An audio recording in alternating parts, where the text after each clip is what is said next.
అంత సీరియస్ గా ఆలోచిస్తున్నా? పిల్లో కింద ఏదో ఉంది. అవును, నువ్వేంటి ఆలోచిస్తున్నావు? సోఫా కింద ఏదో ఉందే. బావ మీద డౌట్ వచ్చింది కదా? ఎస్, ఏమై ఉంటుందంటావు? అదే కదా, ఈ తట్టబొరక తట్టట్లేదు. ఎలా తట్టిద్ది? ఆ తట్టె నిండా ఉండేది మట్టే కదా. నీ బుర్రలో ఏమన్నా తట్టెడు గుజ్జుంది అనుకుంటున్నావా? నాది మట్టి అయితే నీది బంక మట్టి. నీ చెల్లినే కదా, నీ బుర్రలో ఉండేది నా బుర్రలో కూడా వచ్చుంటుంది. సెటైర్ లాపి సొల్యూషన్ ఏమన్నా చూద్దామా? ఇది బెటర్. పొల్యూషన్ కి ఎమోషన్స్ తెప్పించే బావలాంటోడే. డైలాగ్ బాలేదు కదా, అయితే మారుద్దాం.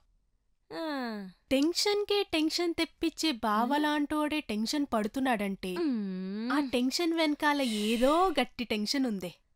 తిప్పి తిప్పి మళ్ళీ అదే చెప్పావు కదే కదా. అవును, ఇంతకు ముందు బావ ఎప్పుడైనా ఇలా టెన్షన్ పడ్డాడా? టెన్షన్ అంటే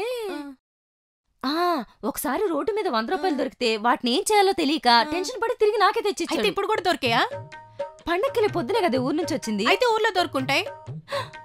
పండగ 3 రోజులు మీ బావ ఎక్కడికి వెళ్ళాడు? కోడి పందాల దగ్గర. దొరికేసింది పందెం కోడి.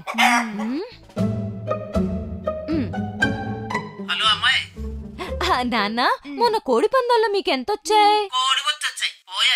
మరి బాసుగాడికి ఎంతొచ్చాయి? మరి సూరిగాడికి? మీ అల్లుడికి? మరి ఈ విషయం నాకెందుకు చెప్పలేదు?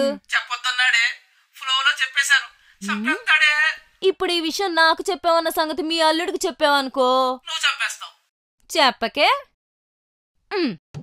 ఇప్పుడు ఆ 10 లకారాలు ఏ లంకి బిందులో దాచాడో బయటికి తేవాలి. పదా.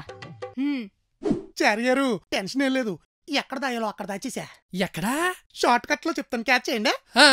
అశోకుడు రోడ్డుకి ఇరువైపులా చెట్లు నాటించాను. అర్థమైందా? సెంటర్ లో నాటిస్తే ట్రాఫిక్ ఇబ్బంది కదండి, అందుకే సైడ్ నాటించి ఉంటాడు. చారి గారు, సామెత సరిగ్గా గెస్ చేయకుండా సైడ్ ఆన్సర్లు ఇచ్చారంటే సెంటర్ లో శిలా విగ్రహం అయిపోతారు చెప్తున్నాను. అయిపోయినోడు కదండి పెడతారు. పంపేస్తాననే చెప్తున్నా. అర్థమైంది. ఇంకొకటి వదులుతాను, గెస్ చేయండి. పచ్చని చెట్లు ప్రగతికి మెట్లు. అర్థమైందా? అర్థమైపోయింది. ప్రగతి గారి దగ్గర దాచారా? ఈ ప్రగతి గారు ఎవరండి? మీరే కదండి అన్నారు ప్రగతని. చారి గారు, మీకు ప్రగతి మీద ఉన్న కాన్సన్ట్రేషన్ సామెత మీద లేదండి. ఇంకొకటి చెప్పండి, కనిపెడతాను. తమ బొంద కనిపెడతారు. ఏదో ముంచుకేమో మీరు పెట్టండి ఫోన్. కనిపెడతాడు ఏదో. అమ్మా, నువ్వు పెట్టే, నేను చూసుకుంటాను. ఏమంటారు మీ అమ్మ? ఏవండి, మీకు విషయం చెప్పాలి.